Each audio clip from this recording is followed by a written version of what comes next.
The Brahma Muhurta, the hour just before dawn, cloaked Hastinapuri in a blanket of pre-dawn stillness, a time revered for its spiritual significance and tranquility. The air was crisp, almost cold, carrying whispers of the sacred Ganga flowing nearby, its gentle murmur a constant companion to the city's slumber. Darkness still held sway, but a faint glow on the horizon hinted at the approaching dawn, a promise of light and life soon to come. The city, usually bustling with life, lay quiet and serene, its majestic palaces and bustling markets yet to awaken from their nightly repose. But this tranquility was not to last. The city was on the cusp of a new day, and the air vibrated with anticipation, as if the very stones of the streets could sense the imminent activity. As the first rays of the sun peeked over the horizon, they painted the sky in hues of orange, pink, and gold, heralding the start of a new day, a daily miracle that never ceased to inspire awe. This celestial spectacle was mirrored in the waters of the Ganga, transforming the river into a flowing stream of liquid gold, a sight that filled the hearts of the city's inhabitants with a sense of wonder and reverence. This was the signal for the city to awaken, to shake off the slumber of the night and embrace the promise of a new day, filled with endless possibilities and opportunities. The transition from darkness to light was swift, yet it held a certain magic, a sense of renewal that resonated throughout the city, touching every corner and every soul. The silence of the pre-dawn hour was soon broken as the city began to stir. The first sounds of life began to emerge from the heart of the city, a gentle hum that grew steadily louder.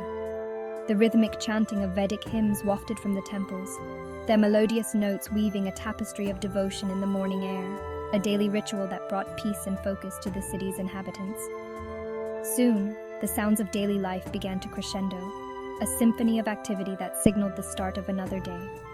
The clang of blacksmiths' hammers, the rhythmic grinding of millstones, and the chatter of vendors setting up their stalls created a symphony of urban life that was both chaotic and comforting, a familiar rhythm that marked the passage of time. As the city slowly stirred from its slumber, a sense of purpose and energy filled the air, a collective awakening that brought the city to life.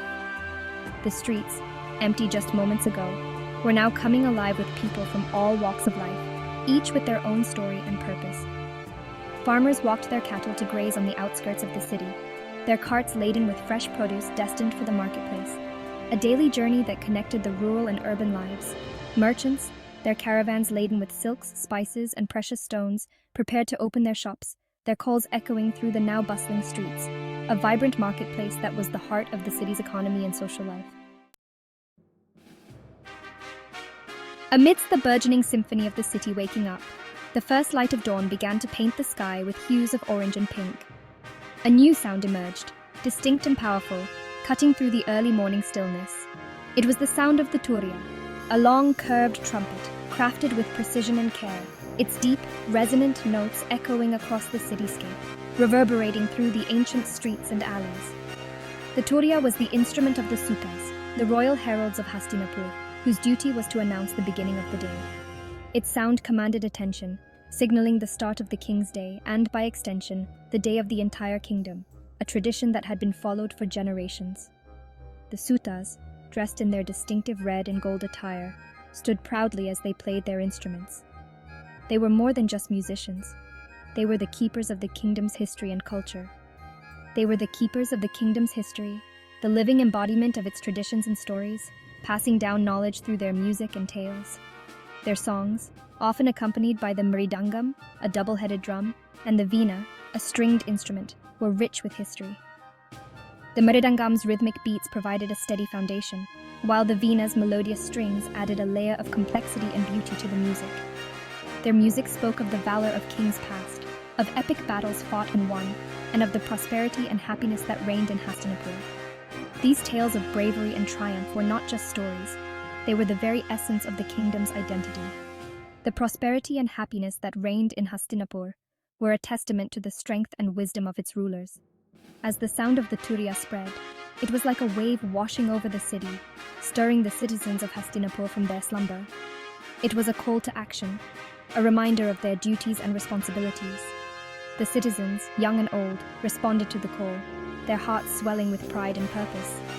They were reminded of their legacy and their place in the grand narrative of their kingdom.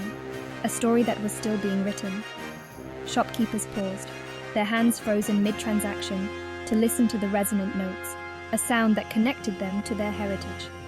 Farmers straightened their backs, taking a moment to acknowledge the call, feeling a sense of unity with their fellow citizens. Even the animals seemed to still, their ears perked up, as if in recognition of the royal summons, adding to the sense of anticipation.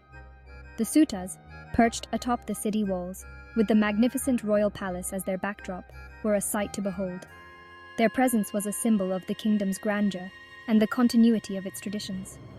The Sutas performing on the palace walls were not just musicians, they were the heartbeat of the city. Their music, at once regal and evocative, was not merely a performance. It was a ritual, a tradition that connected the people of Hastinapur to their glorious past and filled their hearts with pride. This ceremonial music was a bridge between the past and the present, a reminder of the enduring legacy of their ancestors. It was a tradition that connected the people of Hastinapur to their glorious past and filled their hearts with pride, reinforcing their sense of identity and belonging. It was a reminder of the strength and resilience of their kingdom, a legacy that had withstood the test of time and continued to inspire future generations. The enduring legacy of Hastinapur was a source of pride for its citizens, a testament to the wisdom and strength of its rulers. With the sounding of the Turya, Hastinapur was truly awake, ready to face the challenges and opportunities of the new day. The city, now bathed in the golden light of the morning sun, pulsed with life, its streets bustling with activity. The air, no longer cold and still, thrummed with activity and anticipation as the city prepared to embrace the day ahead. The day had begun, and the city, guided by its ancient rhythms and traditions, was ready to meet it head-on, with a sense of purpose and unity that had been forged through centuries of shared history.